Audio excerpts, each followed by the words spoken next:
কি মূর্তি এটা! কি বেশ! এলোমেলো এলোনো চুল, যেন তেল জলের সঙ্গে বহুকালের সম্পর্ক নেই। অসম্ভব আতঙ্কে চোখ দুটো যেন বাইরে বেরিয়ে আসতে চাইছে, গলা দুটো গেছে ভেতরে। থর থর করে কাঁপছে সারা গা। ধুলো কাদা মাখা পরনের কাপড়ে পাট নেই, জায়গায় জায়গায় ছেঁড়া, এবং সেইখানা হচ্ছে সেই কাপড় যা পরে সে গিয়েছিল মোহনপুর। মাটির উপর ধপাস করে পড়ে লীলা চেঁচিয়ে উঠল। পরিবেশনার উদ্দেশ্য শুধুই মনোরঞ্জন, কোনো ভীতি বা কুসংস্কার প্রদর্শন নয়। Use headphone for better experience.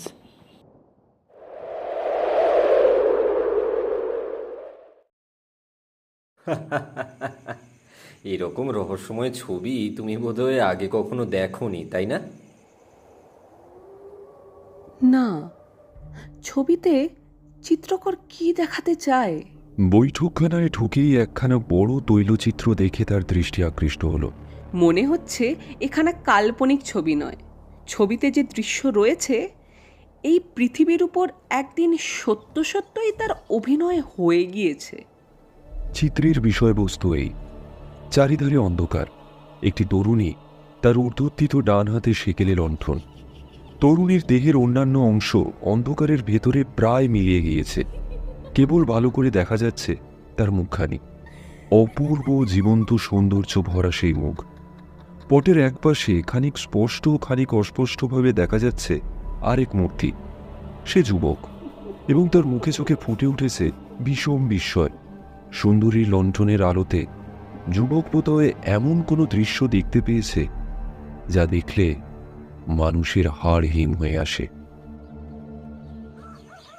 তোমার অনুমান মিথ্যে নয়। ছবিখানি আঁকা হয়েছে একটি সত্য ঘটনাকে অবলম্বন করে।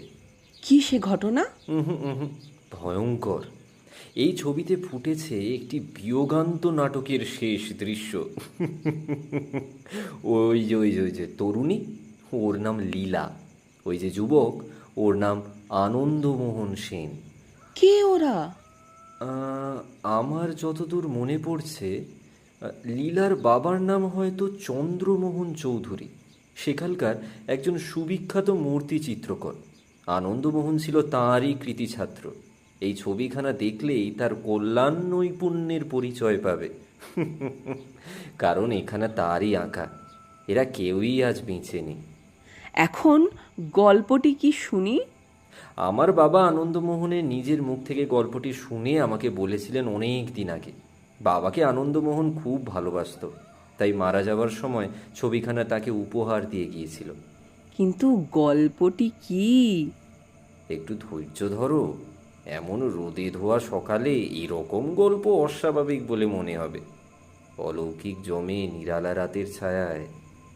গল্পটি খালি ভয়ানক নয়, অলৌকিকও। শুনলেই বুঝবে। সেদিনের সন্ধ্যাটা ছিল বাস্তবিকই গল্প শোনার পক্ষে রীতিমতো উপযোগী। সন্ধ্যার আগেই ঝমঝম করে বৃষ্টি নেমেছে। ঝোড়ো হাওয়ার উদ্দাম দীর্ঘশ্বাসে গাছে গাছে থেকে থেকে ফুটছে বেদনার ভাষা। লম্বা চওড়া বারান্দা, একটা সেকেলে গোল মার্বেল টেবিলের উপরে টিম টিম করে জ্বলছে হ্যারিকেন ল্যাম্প। স্পষ্ট করে কিছু দেখা যায় না বটে, কিন্তু একটি রহস্যের সম্ভাবনা নিশ্চয়ই বোঝা যায়। হেমেন্দ্র কুমার রায় বাংলা সাহিত্যে বিমল কুমার জয়ন্ত মানিকের স্রষ্টা হিসেবে যার বিপুল নামডাক। এছাড়াও তার খ্যাতি ছড়িয়ে পড়েছিল ভূতের গল্প বলে হিসেবে। দেশি ভূত, বিদেশি ভূতের গল্পের অনুবাদ সবই করেছেন তিনি। আমাদের আজকের নিবেদন তাঁরই লেখা একটা গ্রাম বাংলার ভূতের গল্প নিয়ে। গল্প পাঠে আমি অয়ন।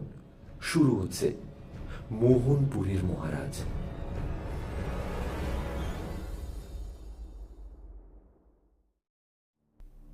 আজ থেকে অন্তত ৭০ বছর আগেকার কথা।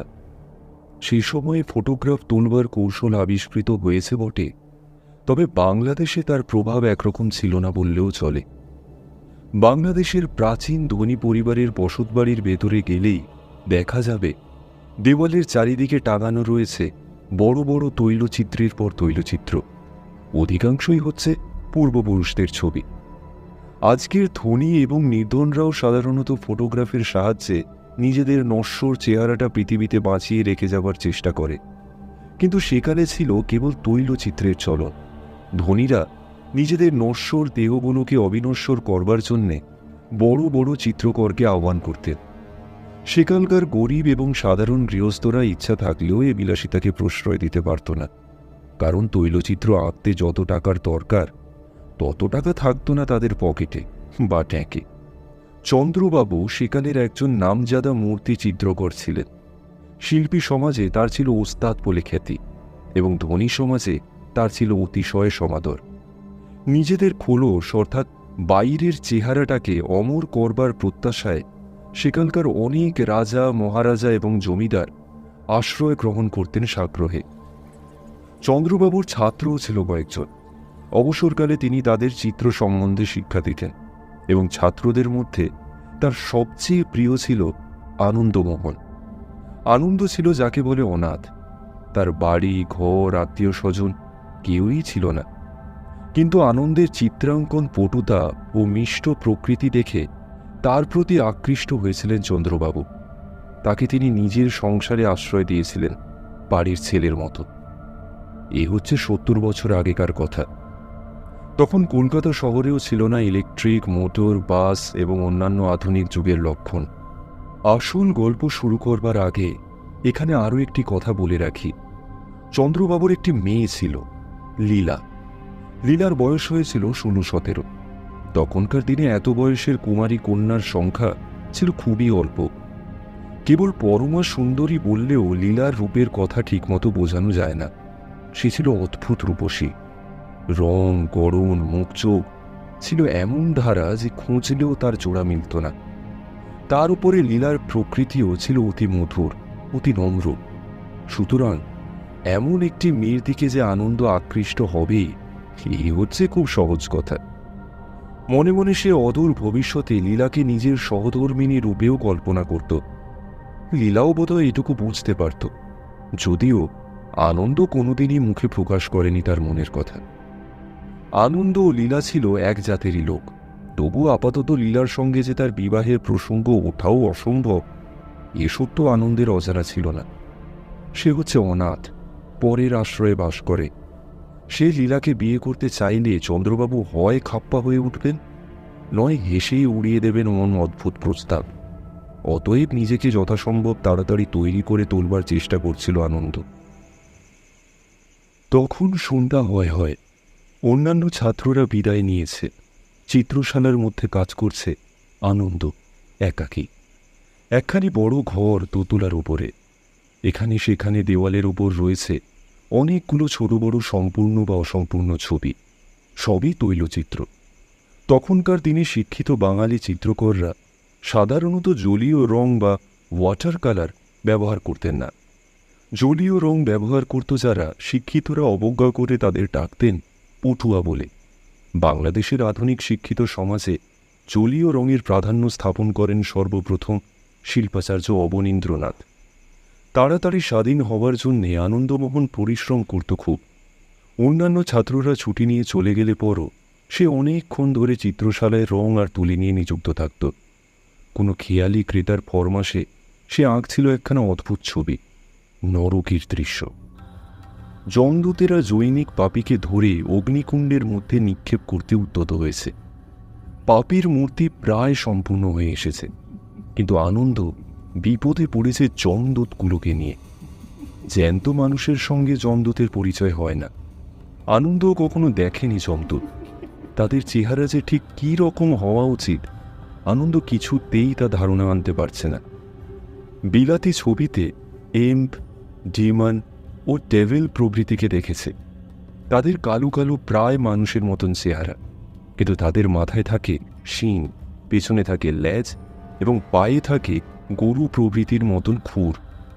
কিন্তু যিনি ছবির ফরমাস দিয়েছেন তিনি হচ্ছেন নাকি পরম হিন্দু, গঙ্গাজল ছাড়া আর কোনো জল পান করেন না। আনন্দ অনায়াসেই ফিরিঙ্গি, এম্প, ডেমন ও ডেভিলের মূর্তি আঁকতে পারত, কিন্তু সেসব খ্রিস্টানি মূর্তি দেখলে হিন্দু ক্রেতার হিন্দুত্ব নিশ্চয়ই জখম হবে। তখনও তুলি হাতে করে আনন্দ দাঁড়িয়ে দাঁড়িয়ে ভাবছে, যমদূতদের, হিন্দু যমদূতদের কিরকম দেখতে, রাক্ষসের মতন? না না না না, ভূত প্রেতের মতন। কিন্তু রাক্ষস আর ভূত প্রেতদেরই বা চেহারা কিরকম হওয়া উচিত, তাদেরও তো আমি চোখে দেখিনি। অনেক মাথা ঘামিয়েও কুল কিনারা না পেয়ে আনন্দ শেষটা ধৈর্য হারিয়ে বলে উঠল, নিকুচি করেছে, যমদূতেরা জাহান নামে যাক, আমি তাদের আঁকতে পারবো না। চমকে আনন্দ ফিরে দেখলে ঠিক তার পেছনেই দাঁড়িয়ে রয়েছে একটা অপরিচিত মূর্তি। চিত্রশালার ভেতরে তখন ভালো করে চোখ চলে না, বেশ ঘন অন্ধকার। বাইরে শোনা গেল পেঁচার ডাক। মূর্তি স্থির চোখে তাকিয়েছিল চিত্রপটের সম্পূর্ণ যমদূতগুলোর দিকে। বিচিত্র তার চেহারা, মাথায় প্রায় 6.5 ফুট লম্বা মস্ত একটা পাগড়ি সে এমনভাবে পরেছে মুখের আধখানা দেখাই যায় না। পোশাকও সাধারণ লোকের বা বাঙালির মতন নয়। সাজগোজ দেখলে মনে হয় সে কোনো রাজা রাজরা, এমনকি কটিবন্ধ থেকে ঝুলছে একখানা তরবারি পর্যন্ত। সৈনিকের মতন শিরে হয়ে দাঁড়িয়ে রয়েছে মূর্তি। অন্ধকারে তাকে খানিক দেখা যাচ্ছিল বটে, আবার খানিক দেখা যাচ্ছে না, কিন্তু অন্ধকারের মধ্যেও ঝকমক করে উঠছিল তার স্বর্ণ খচিত নানা রত্নে অলঙ্কৃত বহুমূল্য পোশাকটা। এমন মূর্তি এখানে দেখবার আশা আনন্দ করেনি। সেই রীতিমতো হতভম্ব হয়ে গেল। মূর্তি গম্ভীর স্বরে বললে, ছোকরা, পৃথিবীতে যখন বেঁচেই আছো, যমদূতদের নিয়ে মাথা ঘামাচ্ছ কেন? তার চেহারা দেখলেও গলার আওয়াজ শুনলে বুক ধড়ফড় করে ওঠে ভয়ে, কিন্তু একটা জবাব না দিলেও চলে না। আনন্দ কোনো রকমে বললে, আগে খরিদ্দারের ফরমাস। মূর্তি একখানা হাত রাখলে আনন্দর কাঁধের উপরে। আনন্দর মনে হলো তার সর্বাঙ্গের ওপর দিয়ে বয়ে গেল যেন একটা তরণ্ডিত তুষার বাড়ির হিল্লোল। সে পিছিয়ে দাঁড়ালো সভয়ে। খরিদ্দারের ফরমাসেও আর কোনো দিন যমদূতদের দেখার চেষ্টা করো না।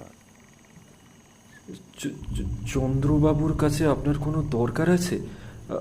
অনুগ্রহ করে ওই আসনে বসুন। চন্দ্রমোহন চৌধুরী কোথায়? আগে তিনি কাজে বেরিয়ে গিয়েছেন, ফিরতে দেরি হবে, রাত হতে পারে। চন্দ্রমোহন চৌধুরীকে বলো আমি মোহনপুরের মহারাজা মহেন্দ্র নারায়ণ। আসছে কাল সন্ধ্যায় ঠিক 8টার সময়ে আমি আবার তার সঙ্গে দেখা করতে আসব। সেই যেন এখানে হাজির থাকে। মূর্তি হঠাৎ ফিরে দাঁড়ালো, তারপর সোজা বেরিয়ে গেল নিঃশব্দে পদসঞ্চারে। ঘরের আবহ এতক্ষণ যেন তুষার শীতল হয়েছিল। মূর্তি অদৃশ্য হওয়ার সঙ্গে সঙ্গেই আবার ঘরের মধ্যে জেগে উঠল গ্রীষ্মের উত্তাপ। আনন্দের কেমন কৌতূহল হল। চিত্রশালা থেকে বেরিয়ে মূর্তি ঠিক কোন দিকে গেল? ওই জানালাটার তলাতেই আছে চিত্রশালা থেকে বেরিয়ে যাওয়ার একমাত্র দরজা। সে তাড়াতাড়ি জানালার কাছে দাঁড়ালো। প্রায় 10 মিনিট সে জানালা ধরে দাঁড়িয়ে রইল, কিন্তু সদর দরজা দিয়ে কাউকেই বাইরে বেরিয়ে যেতে দেখল না। তবে কি লোকটা এখনো বাড়ির ভেতরেই আছে? এই সম্ভাবনা মনে জাগতেই আনন্দর সমস্ত দেহ হয়ে উঠল রোমাঞ্চিত। কে এক অজানা ভয়ে সে তাড়াতাড়ি ওপরের ঘর থেকে বেরিয়ে একতলায় নেমে গেল, কিন্তু কোথাও কাউকেই দেখতে পেল না। তখন এই আশ্চর্য ব্যাপার নিয়ে আর মাথা না ঘামিয়ে সে চিত্রশালার দরজা বন্ধ করে হাঁপ ছেড়ে বাঁচল।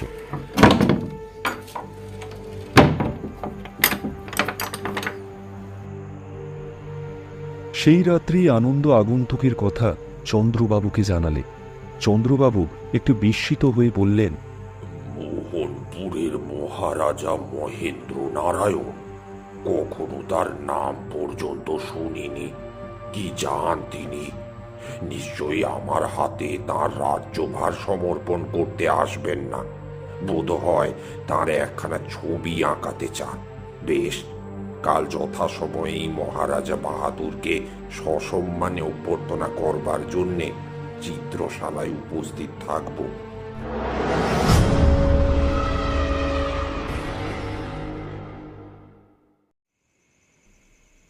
পরদিন সন্ধ্যা। চিত্রশালার মধ্যে একমাত্র আনন্দ ছাড়া আর কোনো ছাত্র নেই। চন্দ্রবাবু ঘরের ভেতরে পায়চারি করছিলেন। হঠাৎ দাঁড়িয়ে পড়ে বললেন, আটটা তো বাজে বাজে, আনন্দ কই? এখনো তো কারুর টিকি দেখতে পাচ্ছি না। আগে তিনি ঠিক 8টার সময় আসবেন বলেছেন। কি নাম বলেছিলে? মোহনপুরের মহারাজা বা মহেন্দ্র নারায়ণ? আগে হ্যাঁ, দেখতে কি রকম? দেখলেই মনে হয় সম্ভ্রান্ত ব্যক্তি। বয়স কত? বলা শক্ত স্যার, তবে এইটুকু বলতে পারি, বয়সের তুলনায় তার চেহারা দেখলে যুবক মনে হয় না, কিন্তু তার গলার স্বর ভারী সতেজ। ঘড়ির দিকে তাকিয়ে চন্দ্রবাবু বললেন, 8টা বাজতে আর 1 মিনিট বাকি। এখনো মহারাজা বাহাদুরের দেখা নেই। আনন্দ, আমি কিন্তু 8টা বাজলেই চলে যাব, আমার অনেক কাজ। মহারাজা বাহাদুর যদি তারপরেও আসেন, তুমি তার সঙ্গে কথাবার্তা কয়ো। জীবনে রাজা মহারাজা দেখেছি প্রায় 2 ডজন। কোনো মহারাজের জন্যেই আমি এখানে ধর্ণা দিয়ে বসে থাকতে রাজি নই। মহারাজাদের চেয়ে আমি মহাশয়দের বেশি পছন্দ করি। একতলা থেকে দোতলায় উঠবার কাঠের সিঁড়ির ওপরে শোনা গেল না কারোর পায়ের শব্দ, কিন্তু ঘরের দরজার সামনে দেখা গেল মোহনপুরের মহারাজা মহেন্দ্র নারায়ণের মূর্তি। মহেন্দ্র নারায়ণের মূর্তির ভেতর থেকে প্রকাশ পাচ্ছিল এমন এক আশ্চর্য ব্যক্তিত্বের ভাব, যা চন্দ্রবাবু তাড়াতাড়ি মাথা হেঁট করে তাকে প্রণাম না করে পারলেন না। মহেন্দ্রবাবু ঘরের ভেতর এসে দাঁড়ালেন। আগে বসতে আজ্ঞা হোক। মহেন্দ্র নারায়ণ সেদিকে ভ্রুক্ষেপও করলেন না, দাঁড়িয়ে রইলেন। আপনি কি মোহনপুরের মহারাজা বাহাদুর? হ্যাঁ। আবার শুনলাম আমার সঙ্গে মহারাজা বাহাদুরের কোনো দরকার আছে। এই প্রশ্নের জবাব না দিয়ে মহেন্দ্র নারায়ণ হাত তুলে আনন্দকে দেখিয়ে বললেন, তোমার ওই লোকটি কি বিশ্বস্ত? আগে হ্যাঁ, অত্যন্ত। পরিচ্ছদের ভেতর থেকে একটি ছোট বাক্স বের করে মহেন্দ্র নারায়ণ বললেন, এই বাক্সটা নিয়ে ওকে কাছাকাছি কোনো জহুরির কাছে যেতে বলো। ও যাচাই করে আসুক এই বাক্সের ভেতরে যা আছে তার দাম কত। বাক্সটি নিয়ে আনন্দ বেরিয়ে গেল। জহুরির বাড়ি যেতে তার বেশিক্ষণ লাগল না। পরিচিত জহুরি। বাক্সটা খুলে দেখুন। বাক্সের ভেতর ছিল নানা রকম রত্ন খচিত অলঙ্কার। জহুরি গয়নাগুলো নিয়ে বেশ খানিকক্ষণ পরীক্ষার পর বললে, আনন্দ বাবু, এসব জড়োয়া গয়না কার? হ্যাঁ, মোহনপুরের মহারাজার।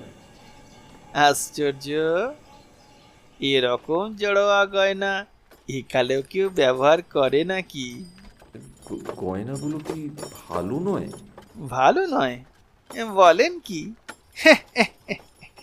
এমন চমৎকার গয়না আজকাল কেউ দেখতে পায় না। এরকম গয়নার চলন ছিল সেই নবাবী আমলে। ওর দাম বলতে পারেন? হ্যাঁ, নিশ্চয়ই পারি। হ্যাঁ, কেন পারবো না? কত দাম হবে? তার দাম 10 লক্ষ টাকার কম তো হবে না। শুনে আনন্দর মাথা ঘুরতে লাগল। 10 লক্ষ টাকার ভার বহন করে এখানে এসেছে, অথচ সে কিছুই অনুভব করতে পারেনি। 10 লক্ষ টাকা এত হালকা! ওদিকে আনন্দ ঘর থেকে বেরিয়ে আসবার পরেই মহেন্দ্র নারায়ণ গম্ভীর স্বরে বললেন, শোনো চন্দ্রমোহন, এখানে আজ আমার মিনিট কয়েকের বেশি থাকবার উপায় নেই। কিছুদিন আগে কলকাতার এক রঙ্গালয়ে তোমার ভ্রাতুষ্পুত্রীকে আমি দেখেছিলাম। তাকে আমি বিবাহ করতে চাই। চন্দ্রবাবু সচকিত চোখে মহারাজার মুখের পানে তাকালেন। কি বললেন বুঝতে পারলেন না। অদ্ভুত প্রস্তাব। মহারাজা অবিচলিত কণ্ঠে বললেন, তুমি অবাক হচ্ছ কেন? আমার যে ধনী পাত্র পাবার আশা তুমি করো নাকি? চন্দ্রবাবু তখনও জবাব দিতে পারলেন না। কেবল এই অদ্ভুত প্রস্তাব বা বিস্ময়ের জন্যে নয়, আগন্তুককে দেখে তার বুকের ভেতরে জাগ্রত হয়েছে কেমন এক অজ্ঞাত আতঙ্ক। সেখান থেকে তার পালিয়ে যাওয়ার ইচ্ছে হচ্ছিল বটে, কিন্তু কেবল ভদ্রতার খাতিরেই সেই ইচ্ছা তিনি দমন করলেন। অনেক কষ্টে শেষটা তিনি বললেন, এই, মহারাজা বাহাদুর, আপনার প্রস্তাব শুনে নিজেকে ভাগ্যবান মনে করছি, কিন্তু লীলা বালিকা নয়। তার মত না নিয়ে আপনাকে কেমন করে কথা দেব? চন্দ্রমোহন, আমাকে ছলনা করবার চেষ্টা করো না। আমি জানি তুমি লীলার একমাত্র অভিভাবক। তোমার অনুরোধ কিছুতেই সে অমান্য করবে না। মহারাজা সামনের দিকে দুপা এগিয়ে এলেন। চন্দ্রবাবু পিছিয়ে গেলেন। তার ভয় আরো বেড়ে উঠল। এই অদ্ভুত মূর্তির কাছে একলা থাকাও যেন বিপজ্জনক। তিনি মনে মনে প্রার্থনা করলেন, হে ভগবান, আনন্দকে অবিলম্বে আমার কাছে পাঠিয়ে দাও।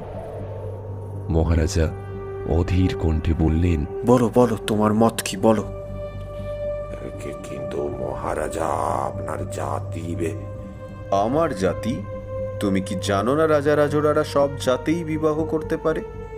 কিন্তু আর কোনো কিন্তু নয়। শোনো, সেই ছোকরা বাক্স নিয়ে ফিরে এলেই শুনবে তার ভেতরে আছে লক্ষ লক্ষ টাকার জড়োয়া গয়না। এই গয়না পাবে লীলাই। তার উপরে যৌতুক স্বরূপ আমি দেব আরো 10 লক্ষ টাকা। এরপরেও তোমার আপত্তি রয়েছে? মহারাজা নিষ্পলক নেত্রে চন্দ্রবাবুর মুখের দিকে তাকালেন। চন্দ্রবাবুর মনে হল সে জ্বলন্ত দৃষ্টি যেন তার সমস্ত ইচ্ছা শক্তি হরণ করে নিচ্ছে। তার মুখ দিয়ে যেন ইচ্ছার বিরুদ্ধেও বেরিয়ে গেল, আমার কোনো আপত্তি নেই। এই সময়ে গয়নার বাক্স নিয়ে ফিরে এলো আনন্দ। তাকে দেখে চন্দ্রবাবু মনের ভেতরে খানিকটা জোর পেলেন। ভাবলেন, আর একটু আগে ছোকরা যদি আসতো তাহলে আমি কথা দিতুম না। জহুরি বললে বাক্সের ভেতরে 10 লক্ষ টাকার গয়না আছে। শুনলে? চন্দ্রবাবু নিজের মনকে এই ভেবে প্রবোধ দিতে চাইলেন, মহারাজা দেখতেও সুপুরুষ নন, বয়সেও নবীন নন, কিন্তু লীলা হবে মহারানী, আর সম্পত্তিও পাবে 20 লক্ষ টাকা। তার পক্ষে যেটাও কল্পনাতীত। সুতরাং এমন বিবাহে সম্মতি দিলে আমার পক্ষে বিশেষ অন্যায় হবে না। কিন্তু মহারাজ, আমার একটি আর্জি আছে। বিবাহের আগে লীলার সঙ্গে আপনার পরিচয় করা উচিত। আজ আর সময় নেই। কাল ঠিক সন্ধ্যা 8টার সময় তোমার বাড়িতে আমি যাব। আমার ঠিকানা জানেন? জানি। গয়নার বাক্সটা তোমার কাছেই রেখে গেলুম। একটা রসিদ দেই। কোনো দরকার নেই। আমাকে ঠকাতে পারে এমন কোনো মানুষকে আমি চাই না।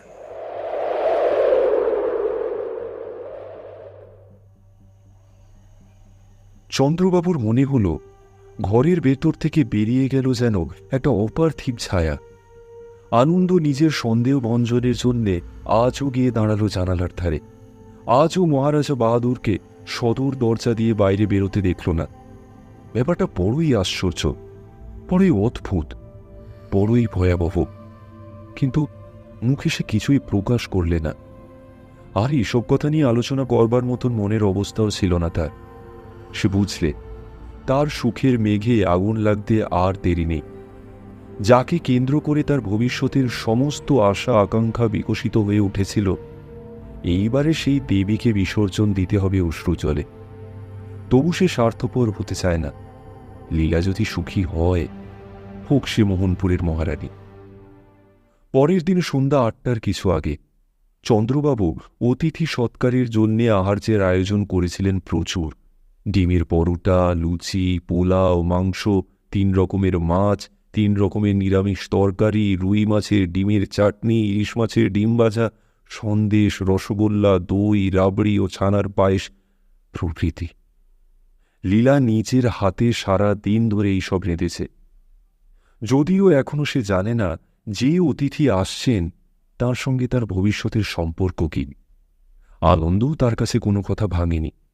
নিজের দুঃখ সে পুষে রেখেছে নিজের মনের ভেতরেই। বোধহয় তার মুখেও মনের ছাপ পড়েছিল কিছু কিছু, কারণ লীলা মাঝে মাঝে প্রশ্ন করছে, আনন্দবাবু, আপনার মুখ আজ এত শুকনো দেখাচ্ছে কেন? কি হয়েছে? আনন্দ সহাস্যে লীলার প্রশ্ন উড়িয়ে দিয়েছে এই বলে, শরীরটা আজ তেমন ভালো নেই। বাজল 8টা। সঙ্গে সঙ্গে বৈঠকখানার দরজার সামনে দেখা গেল মহারাজা মহেন্দ্র নারায়ণ বাহাদুরকে। চন্দ্রবাবুর বুকের কাজটা ধক করে উঠল। এমন আকস্মিকভাবে মহারাজার আবির্ভাব তিনি প্রত্যাশা করেননি। মহারাজা আত্মপ্রকাশ করলেন যেন হাওয়ার ভেতর থেকে। যদিও এমন চিন্তা হাস্যকর, তবু এই কথাই মনে হলো চন্দ্রবাবুর। কিন্তু বিস্মিত হল না আনন্দ। সে এইটাই আশা করেছিল। মহেন্দ্র নারায়ণ দরজার কাছ থেকেই বললেন, আমার হাতে আধ ঘন্টার বেশি সময় নেই। তোমার ভ্রাতুষ্পুত্রী কোথায়? দোতলায়। তবে দোতলায় চলো। মনে রেখো, কাঁটায় কাঁটায় 8:30টার সময়ে আমাকে এখান থেকে যেতে হবে। ভালো করে মহেন্দ্র নারায়ণের দিকে তাকিয়ে চন্দ্রবাবু যেন শিউরে উঠলেন। আনন্দরও 2 চোখ যেন বিস্ফারিত হয়ে উঠল। মহেন্দ্র নারায়ণ আজ এসেছেন পদস্থ সৈনিকের বেশে। তার সমস্ত মুখখানা স্পষ্টভাবে দেখা যাচ্ছে। আর সে কি মুখ! মুখের রং একেবারে হলদে, তার মধ্যে রক্তের চিহ্ন মাত্র নেই। চোখের তারার ওপর ও নিচের দিকেও দেখা যাচ্ছে সাদা অংশ। সে যেন কোন উন্মাদগ্রস্তের চোখ। মাথায় লম্বা লম্বা রুখো কটা চুলগুলো এসে পড়েছে কাঁধের ওপরে, যেন তেলের সঙ্গে তাদের সম্পর্ক ঘুচে গেছে বহু কাল। ওষ্ঠাধর কালো কুচকুচে, তাদের ঠেলে বাইরে বেরিয়ে পড়েছে দুপাশে 2 সাপদের মতন হিংস্র হলদে রঙের লম্বা দাঁত। হঠাৎ দেখলে মনে হয় এ যেন অনেক দিন আগেকার গলায় দড়ি দিয়ে মরা মানুষের মুখ কোনো দুষ্ট প্রেতাত্মা দেহের ভেতরে আশ্রয় নিয়ে মুখখানাকে জ্যান্ত করে রেখেছে কতকটা। মনের ভাব প্রাণপণে গোপন করে চন্দ্রবাবু বললেন, বেশ, আসুন আসুন মহারাজ বাহাদুর, আমরা দোতলায় যাই। সশব্দে ভারী ভারী পা ফেলে মহেন্দ্র নারায়ণ সিঁড়ি দিয়ে ওপরে উঠতে লাগলেন, ঠিক যন্ত্রচালিত কোনো মূর্তির মতন, কিংবা যেন কোনো বাজির পুতুলকে চালানো করছে অদৃশ্য রজ্জুর সাহায্যে।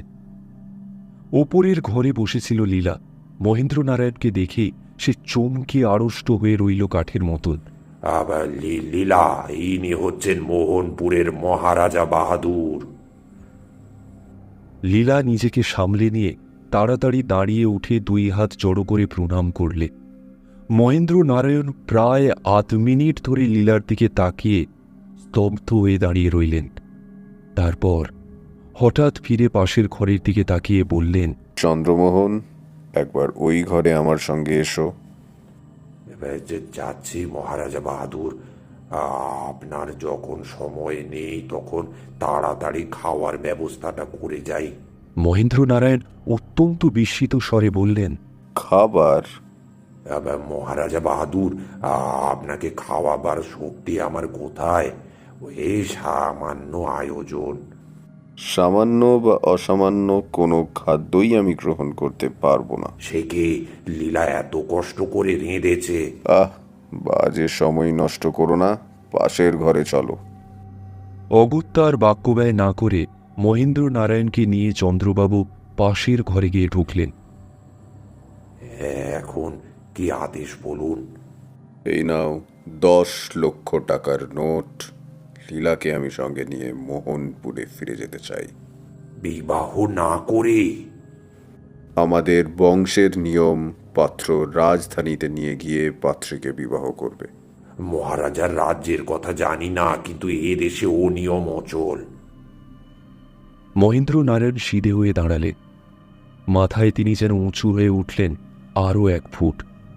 দীপ্ত চক্ষে চন্দ্রবাবুর দিকে তাকিয়ে গম্ভীর স্বরকে গম্ভীরতর করে বললেন, চন্দ্রমোহন, আমাকে তোমাদের দেশের নিয়ম মেনে চলতে হবে নাকি? লীলাকে আমার হাতে সমর্পণ করবে বলে তুমি কথা দিয়েছ, নিজের কথা রাখতে তুমি বাধ্য। কাল আমার সঙ্গে মোহনপুরে যেতে হবে, বুঝলে? বুঝলে? বুঝলে? সেই দীপ্ত দৃষ্টির মধ্যে ছিল কোনো জাদু। আবার চন্দ্রবাবুর মনে হলো তার সমস্ত ইচ্ছাশক্তি যেন বিলুপ্ত হয়ে যায়। সামনের মূর্তি যেন প্রভু, তিনি যেন গোলাম। মাথা নত করে বললেন, যে আগে তাই হবে। কাল সকাল 10টার সময় সিপাহীদের সঙ্গে ডুলি আসবে। লীলা যেন প্রস্তুত হয়ে থাকে। তার সঙ্গে আর কেউ যেতে পারবে না। এটাই আমার আদেশ। তুমি কথা দিয়েছ, এ আদেশ অমান্য করে নিজের বিপদ ডেকে এনো না। মহেন্দ্রনারায়ণ হঠাৎ ঘর ছেড়ে বাইরে এবং তারপর বেরিয়ে গেলেন বাড়ির ভেতর থেকে। চন্দ্রবাবু আচ্ছন্নের মতন দাঁড়িয়ে রইলেন। লীলা ও আনন্দ সেই ঘরের মধ্যে এসে ঢুকল। মহারাজের কি ভয়ঙ্কর চেহারা! চন্দ্রবাবু যেন স্বপ্নাবেষ্টির মতন বললেন, ভয়ঙ্কর চেহারা? মা গো, তুমি তুমি লক্ষ্য করনি তুমি? মহারাজ যতক্ষণ এখানে ছিলেন একবারও কিন্তু চোখের পাতা পড়েনি। ঠিক যেন মরা মানুষের মতো। আমি আরেকটা ব্যাপার লক্ষ্য করেছি। শ্বাস প্রশ্বাসের জন্যে জ্যান্ত মানুষের বুক ওঠে আর নামে, কিন্তু মহারাজের বুক ছিল একেবারে স্থির, ঠিক যেন মরা মানুষের বুক। তোমরা ভুল দেখেছ।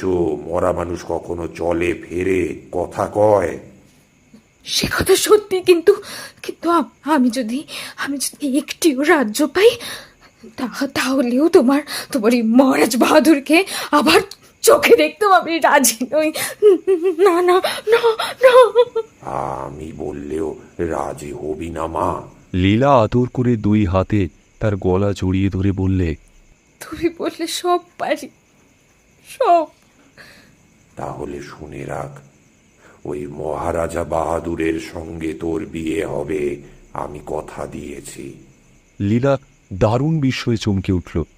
চন্দ্রবাবু আবার বললেন, কাল সকালে 10টার সময়ে তোকে মোহনপুরে নিয়ে যাবার জন্যে মহারাজের লোক আসবে।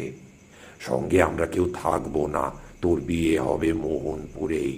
তার মনে হলো কেউ যেন জোর করে তাকে বাধ্য করলে এই কথাগুলো উচ্চারণ করতে।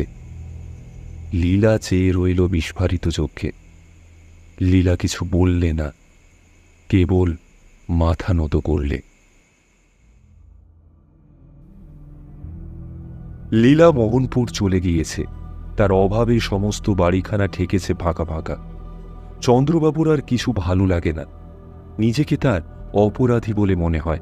একজন অজানা, কেবল অজানা নয়, প্রাচীন বয়সী এবং ভয়াবহ রূপে কুৎসিত বিদেশির হাতে সামান্য টাকার লোভে এমন করে লীলাকে সমর্পণ করা তার পক্ষে উচিত হয়নি কিছুতেই।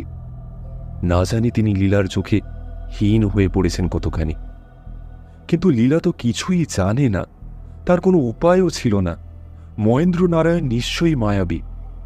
সে যখনই এসেছে তখনই কি মন্ত্রগুণে তাকে বশ করে ফেলেছে।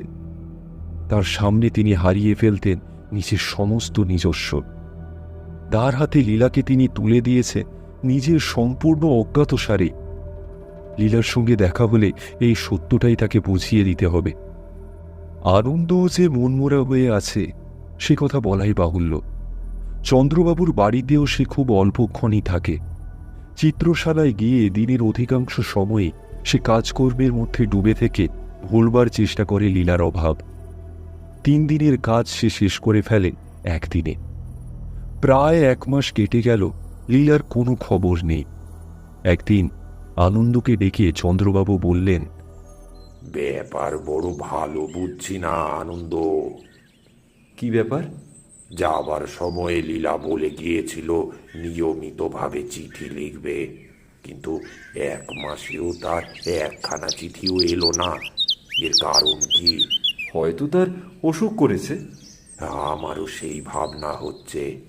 এখন কি করা উচিত বলো দেখি? মোহনপুরে নিজে একবার যান না, মহারাজা যদি অসন্তুষ্ট হন। কেন? আমি গরিব, তুচ্ছপটো, সকলের সামনে আমাকে শ্বশুর বলে মানতে যদি তার মানে বাঁধে। তবু আপনার যাওয়া উচিত। এ কথা ঠিক, লীলার প্রতিও তো আমার কর্তব্য আছে। বেশ বেশ আনন্দ, কালকেই আমি মোহনপুরে যাত্রা করব। কলকাতা থেকে মোহনপুর হচ্ছে প্রায় 200 মাইল। মোহনপুর হচ্ছে একটি ছোটখাটো শহর। প্রধান রাজপথটি মাঝারি আকারের, সোজা চলে গিয়েছে শেষ রাজবাড়ির ফটকের সামনে। ফটকের মধ্যে বন্দুক ঘাড়ে পাহারা দিচ্ছে সুসজ্জিত সিপাহী। প্রকাণ্ড প্রাসাদ, মাঝখানে মস্ত গম্বুজ। চন্দ্রবাবু সিপাহীর কাছে গিয়ে জিজ্ঞাসা করলে, মহারাজা বাহাদুরের সঙ্গে দেখা হবে? বড় দিদিমণিকে জিজ্ঞেস করুন। তিনি কোথায়? ওই যে আসছেন উনি। একজন প্রৌঢ় ভদ্রমহিলা রাজবাড়ির ভেতর থেকে বেরিয়ে আসছিলেন। চন্দ্রবাবু নমস্কার করে বললেন, একবার মহারাজা বাহাদুরের দর্শন প্রার্থনা করি মা। আপনি কোথা থেকে আসছেন? কলিকাতা থেকে। আপনি আমাদের মহারাজ বাহাদুরকে চেনেন? কিছু কিছু চিনি। কি সূত্রে তার সাথে পরিচয়? চন্দ্রবাবু ভেবেছিলেন মহারাজার সঙ্গে তার আসল সম্পর্কের কথা বাইরে কারুর কাছে ভাঙবেন না, কিন্তু এখন তাকে বাধ্য হয়ে বলতে হলো, মহারাজা বাহাদুরের সঙ্গে আমার ভ্রাতুষ্পুত্রীর বিবাহ হয়েছে। ভদ্রমহিলা চমকিত চোখে চন্দ্রবাবুর মুখের পানে তাকালেন, বললেন, অসম্ভব, অসম্ভব। হ্যাঁ, কেন অসম্ভব কেন? আমার চেহারা হোমড়া চোমড়া নয় বলে আমার ভ্রাতুষ্পুত্রীরও কি মহারাজার অযোগ্য? না মশাই, তা নয়। আপনি আপনি আপনি আমি সেজন্য অসম্ভব বলছি না। তবে আমাদের মহারাজের তো এখনো বিয়েই হয়নি। এইবারে চন্দ্রবাবুর বিস্মিত হওয়ার পালা। খানিকক্ষণ স্তব্ধ থেকে বললেন, এত বয়সেও তার বিবাহ হয়নি? আমাকে কি এই কথা বিশ্বাস করতে হবে? মশাই কি বলছেন? কি বলছেন? আমাদের মহারাজ নরেন্দ্র নারায়ণ তো সবে 23-এ পড়েছে, সবে তো 23-এ পড়েছে। আপনাদের মহারাজা নরেন্দ্র নারায়ণ? তবে কি তিনি কলিকাতায় গিয়ে নাম ভাঁড়িয়েছিলেন? হ্যাঁ, আমাদের মহারাজার তো ওই নাম। কলকাতায় কতদিন আগে তার সঙ্গে আপনার দেখা হয়েছিল? মাসখানেক আগে। মশাই কোনো জুয়াচোরের পাল্লায় পড়েছেন আপনি। আমাদের মহারাজা তো সবে গেল হপ্তায় ওই বিলেত ফেরোতে। চন্দ্রবাবুর মাথায় যেন বাজ ভেঙে পড়ল। তবে কি তিনি লীলাকে সমর্পণ করেছেন কোনো প্রতারকের কবলে? তবু তিনি একটা নতুন সম্ভাবনার ইঙ্গিত পেয়ে জিজ্ঞাসা করলেন, এখানে মহারাজা মহেন্দ্র নারায়ণ বলে কেউ আছেন?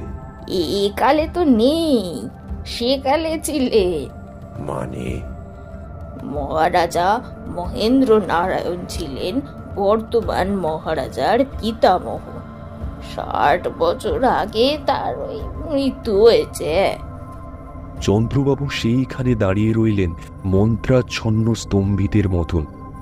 তারপর তার মাথার ভেতর দিয়ে খেলে গেল আরেক ভয়াবহ সম্ভাবনার বিদ্যুৎ। তাড়াতাড়ি তিনি বললেন, মহেন্দ্র নারায়ণের কোনো প্রতিকৃতি আছে? আপনি সন্দেহ ভঞ্জন করতে চান? তবে বেশ, আসুন। রাজবাড়ির বৈঠকখানায় মহারাজার পূর্বপুরুষদের অয়েল পেন্টিং আছে। আসুন এদিকে আসুন। প্রকাণ্ড বৈঠকখানা রাজকীয় ঐশ্বর্যে পরিপূর্ণ। দেওয়ালে দেওয়ালে বড় বড় নতুন ও পুরাতন মূর্তিচিত্র।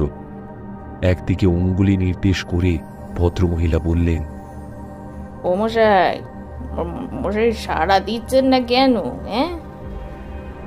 এখন আপনার ওই সন্দেহ মিটল তো? কিন্তু এইসব কথা চন্দ্রবাবুর কানে প্রবেশ করছে না। প্রায় বাহ্য জ্ঞানহীন হয়ে তিনি চিত্রাঙ্কিত মহেন্দ্র নারায়ণের মুখের দিকে তাকিয়েছিলেন নিষ্পলক নেত্রে। এই তো লীলার স্বামী মহেন্দ্র নারায়ণ। তবে তিনি দেখেছেন এক অপার্থিব মৃত মুখ, আর এই মুখ হচ্ছে জীবন্ত মানুষের। আকাশ পাতাল তফাৎ, কিন্তু মুখ এক।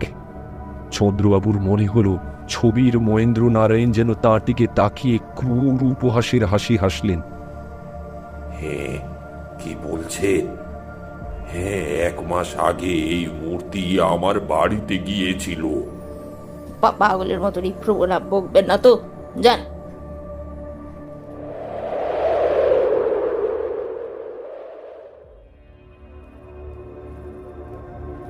রাত 9টার সময় চন্দ্রবাবু শেষ আহার করতেন।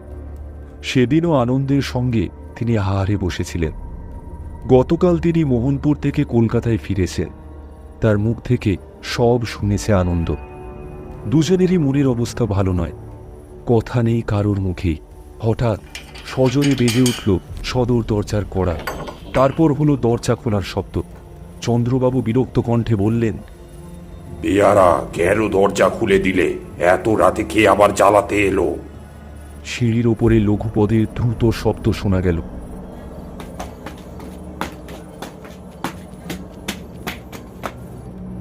কিন্তু কি মূর্তি এটা!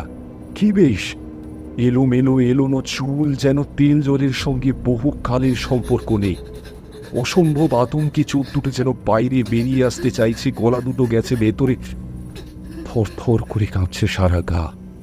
ধুলো কাদা মাখা পরনের কাপড়ে পাট নেই, জায়গায় জায়গায় ছেঁড়া, এবং সেইখানা হচ্ছে সেই কাপড় যা পরে সে গিয়েছিল মোহনপুর।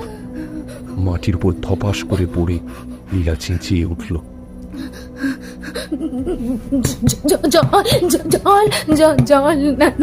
নইলে আমার বুকটা ফেটে যাবে, বুকটা ফেটে যাবে। জল জল জল জল জল।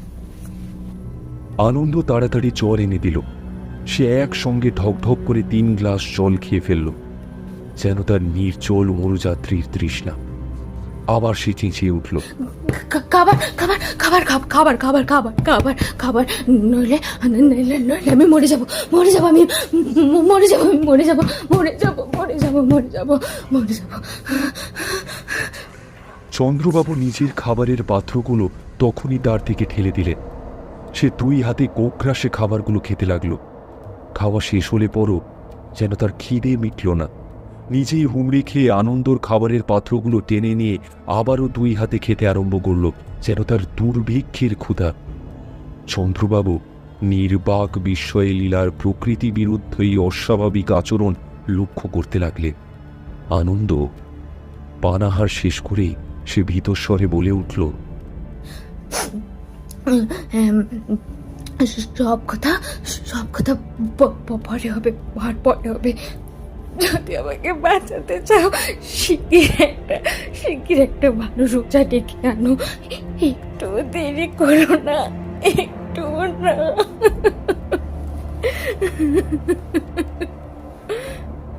আনন্দ রোজা ডাকতে ছুটল।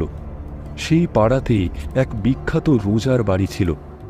মিনতি ভরা কণ্ঠে লীলা বললে, জ্যাঠামশাই গো, তোমার 2 পায়ে পড়ি গো, এ করে আমাকে একা ফেলে যেও না, যেও না, আমাকে একা ফেলে যেও না, যেও না। যাবো না মা, যাবো না, আমি তোমার কাছেই থাকবো। হ্যাঁ, আমার কাছেই থাকো। হ্যাঁ, একলা হলেই আবার আমি মরবো, আবার আমি মরবো। তোমার কথার মানে বুঝতে পারছি না। আগেই বলেছি, এ ঘরের মাঝের এক দরজা দিয়ে পাশের ঘরে যাওয়া যায় এবং দেখাও যায় তার ভেতরটা। সেই দিকে তাকিয়ে আঁতকে উঠে লীলা অতি আর্তস্বরে আবার চিৎকার করে উঠল,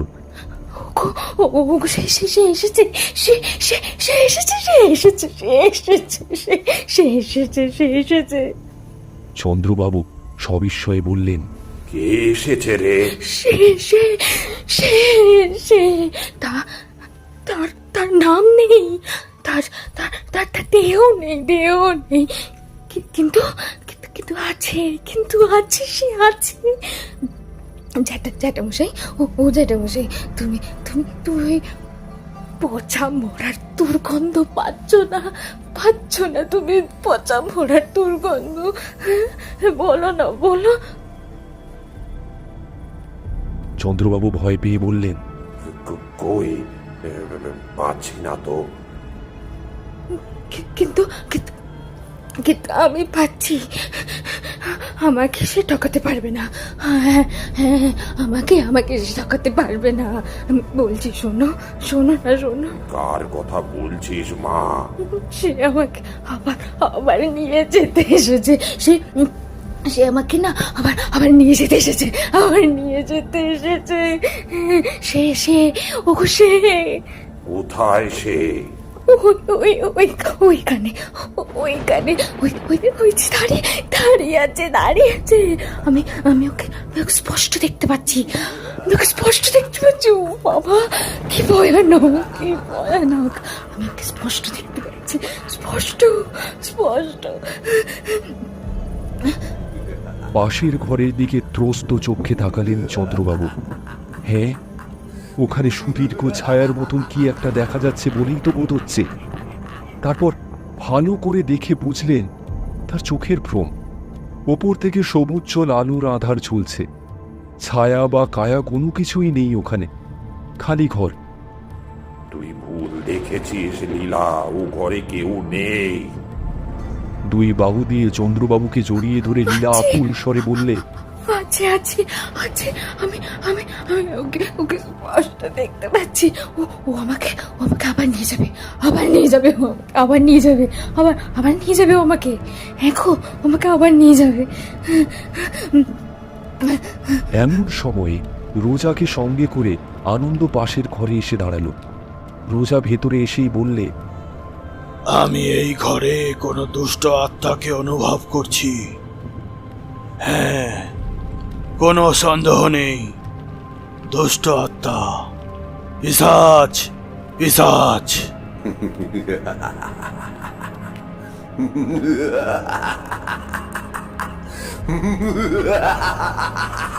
আমাকে আগে এই ঘরে বসে কাজ আরম্ভ করতে হবে।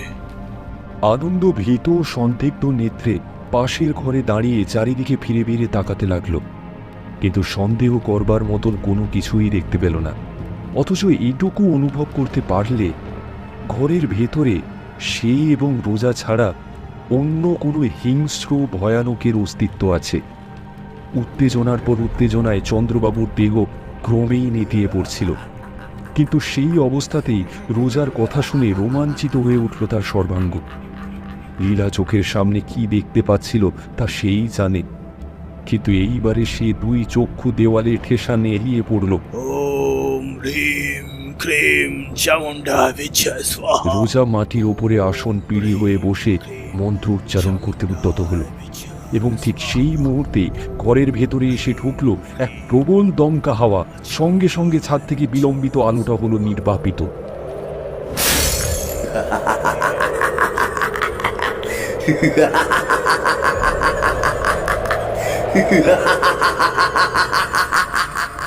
রোজা চিৎকার করে বলে উঠল, আলো, আলো, শিগগির একটা আলো নিয়ে আসো। এখনই সর্বনাশের সম্ভাবনা। শিগগির আলো আনো, আলো আলো, তাড়াতাড়ি আলো আনো। চন্দ্রবাবু আত্মহারার মতন এক লাফে দাঁড়িয়ে উঠে টেবিলের ওপর থেকে আলোটা তুলে ও ঘরের দিকে ছুটে গেলেন। লীলা তীক্ষ্ণ স্বরে কেঁদে উঠে বললে, জ্যাঠামশাই যাবেন না, যাবেন না জ্যাঠামশাই, যাবেন না। আমাকে একলা ফেলে যাবেন না জ্যাঠামশাই, যাবেন না। আমি তো সামনেই আছি মা, আলোটাও ঘরে রেখেই আবার তোর পাশে এসে বসবো। একটু ধৈর্য ধর। বলতে বলতে চন্দ্রবাবু পাশের ঘরে গিয়ে আলোটা মেঝের উপর বসিয়ে রেখে আবার এই ঘরে ফিরে আসবেন। এমন সময় আচম্বিতে মাঝের দরজাটা বন্ধ হয়ে গেল সশব্দে। বাঁচাও,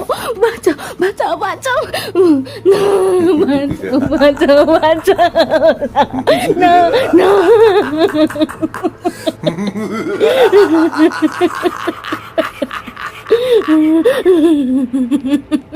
চন্দ্রবাবু পাগলের মতন মেঝের দরজার উপর ঝাঁপিয়ে পড়লেন। আনন্দ ও রোজা যোগ দিল তার সঙ্গে। ও ঘরের মধ্যে লীলার বিষম চিৎকার ও ব্যাকুল ক্রন্দন আরও বেড়ে উঠল, কিন্তু তিনজনের সমবেত শক্তিও দরজার পাল্লা দুখানাকে এক চুল ফাঁকা করতে পারলে না।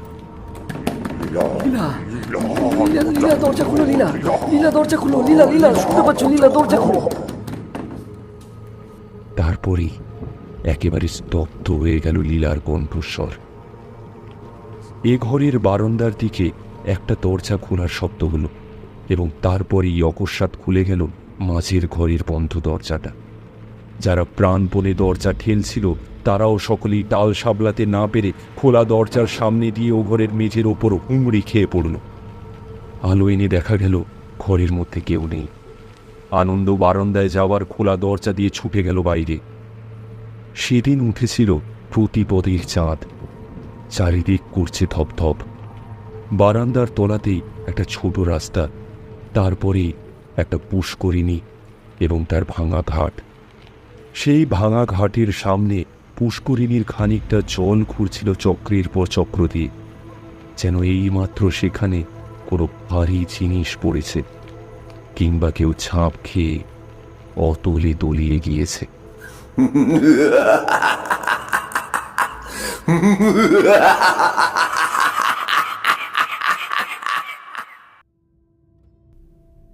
তারপর কেটে গিয়েছে 12 বছর, অর্থাৎ এক যুগ। 12 বছর পরে লীলাকে না ভুললেও তার অভাব আনন্দকে আর তেমনভাবে আঘাত দেয় না। চন্দ্রবাবু পরলোকে, নিজের সম্পত্তি তিনি দান করে গিয়েছেন আনন্দকে, এবং আনন্দ এখন একজন ভারত বিখ্যাত চিত্রকর। তার খ্যাতি হয়তো চন্দ্রবাবুর চেয়েও বেশি। সেদিন আনন্দ চিত্রশালায় বসে নিজের মনে কাজ করছে, এমন সময়ে একজন এসে উপস্থিত। আমি মোহনপুরের মহারাজা নরেন্দ্র নারায়ণের প্রাইভেট সেক্রেটারি। মোহনপুর? বাইরে কোনো রকম চাঞ্চল্য প্রকাশ না করে আনন্দ জিজ্ঞাসা করলে, হ্যাঁ হ্যাঁ, আমার কাছে কি দরকার? মহারাজা বাহাদুরের একখানা তৈলচিত্র আঁকবার জন্যে আপনি মোহনপুরে যেতে পারবেন। পারিশ্রমিক যা চাইবেন পাবেন। যেতে হবে যেতে হবে যেতে হবে, আগামী রবিবার হবে? তাই হোক। যথা সময়ে আনন্দ মোহনপুরে গিয়ে হাজির হল। বৈঠকখানায় বসেছিলেন মহারাজা বাহাদুর, অতি সদালাপী লোক। তার সঙ্গে কথা কইতে কইতে হঠাৎ আনন্দের দৃষ্টি পড়ল মহেন্দ্র নারায়ণের প্রকাণ্ড তৈলচিত্রের উপরে। মহারাজের কি একটা প্রশ্নের জবাব দিতে দিতে সে একেবারে থেমে গেল। বিস্ফারিত নেত্রে আড়ষ্ট হয়ে তাকিয়ে রইল ছবিখানার দিকে। তার মনে হল ছবির মুখ যেন তাকে দেখেই নির্দয় ব্যঙ্গ ভরা হাসি হাসছে। মহারাজা বিস্মিত হয়ে বললেন, মনে হচ্ছে আমার পিতামহের ছবি দেখে আপনি ভয় পেয়েছেন। কেন বলুন দেখি? আনন্দ তাড়াতাড়ি নিজেকে সামলে নিলে। সন্ধ্যার পর বেরিয়ে আনন্দ বাসার দিকে ফিরে আসছে। মোহনপুর এবং তার আশেপাশে দেখবার কিছু নেই, বন, মাঠ আর নদী ছাড়া। তখন চাঁদ উঠেছিল, খণ্ড চাঁদ। অন্ধকার একটুখানি পাতলা হয়েছিল বটে, কিন্তু ভালো করে নজর চলে না। তার উপরে আনন্দ যেখান দিয়ে আসছিল সেখানে পথের দুই ধারে দাঁড়িয়ে বড় বড় গাছের পর গাছ সৃষ্টি করছে অন্ধকার আর অন্ধকার। তফাতে দেখা যাচ্ছে একটা আলো। খানিক এগিয়ে আনন্দ দেখল আলো হাতে করে দাঁড়িয়ে আছে একটা মূর্তি। আরও এগিয়ে বুঝল মূর্তিটা স্ত্রীলোকের। কাছে এসে দেখলে লীলার মূর্তি। নিজের চোখকে আনন্দ বিশ্বাস করতে পারছে না। চমৎকৃত হয়ে দাঁড়িয়ে রইল সে, দুই চোখ বিস্ফারিত। লীলা? লীলা নীরবে হাসলে, অতি মৃদু করুণ হাসি। ওষ্ঠা ধরে তর্জনী রেখে লীলা কথা কইতে মানা করলে আনন্দকে। তারপর ইশারা করে বললে আনন্দকে তার সঙ্গে সঙ্গে যেতে। তারপর সে অগ্রসর হল। লীলার পেছন পেছন যেতে যেতে তার হাতের লণ্ঠনের আলোতে আনন্দ এটাও লক্ষ্য করলে আজও সে পড়ে আছে সেই কাপড়খানায় যা পরে যাত্রা করেছিল মোহনপুরের দিকে। বন এত নিস্তব্ধ যে একটা ছিঁঝি পোকাও ডাকছে না, গাছের একটা পাতার শব্দও হচ্ছে না। মরে গিয়েছে পৃথিবী। এটা যেন ইহলোক নয়, পরলোক। বন শেষ, নদীর ধার, কিন্তু জল কলরব শোনা যায় না। মরা চাঁদের আলো, বাতাসের দম বন্ধ হওয়া আভাব। একখানা পুরনো বাড়ির খানিকটা ভেঙে পড়েছে, খানিকটা দাঁড়িয়ে আছে। লীলা তার ভেতরে গিয়ে ঢুকল। একখানা মস্ত ঘর, তারই মধ্যে গিয়ে দাঁড়ালো লীলা এবং আনন্দ। ঘরের মাঝখানে রয়েছে প্রকাণ্ড পালঙ্ক, চারিধারে তার মশারি দিয়ে ঘেরা। মৌন মুখে ধীরপদে এগিয়ে গিয়ে লীলা মশারির কাপড় টেনে তুলল। খাটের উপর একেবারে সিধে হয়ে বসে আছে মোহনপুরের মহারাজা মহেন্দ্র নারায়ণ।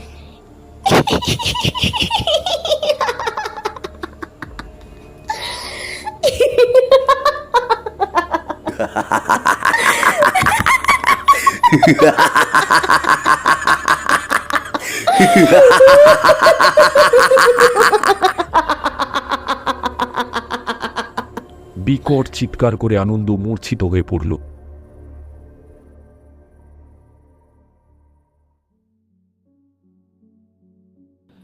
এতক্ষণ আপনি শুনছিলেন হেমেন্দ্র কুমার রায়ের লেখা একটি ভৌতিক গল্প মোহনপুরের মহারাজ। গল্প পাঠে আমি অয়ন, প্রচ্ছদ চিত্রকার। অন্যান্য চরিত্রে অয়ন, প্রমা, জয়দীপ, সোমাশ্রী, শুভম। আবহ নির্মাণ ও পর্ব পরিচালনায় অয়ন। বিশেষ ধন্যবাদ রাইজ অলঙ্কার। এ সপ্তাহে নিবেদন আপনাদের কেমন লাগলো আপনারা অবশ্যই আমাদের জানান, এবং আপনারা যদি আমাদের সাথে যোগাযোগ করতে চান ডেসক্রিপশনে দেওয়া রইল আমাদের ইমেল আইডি। শেষ হলো মোহনপুরের মহারাজ।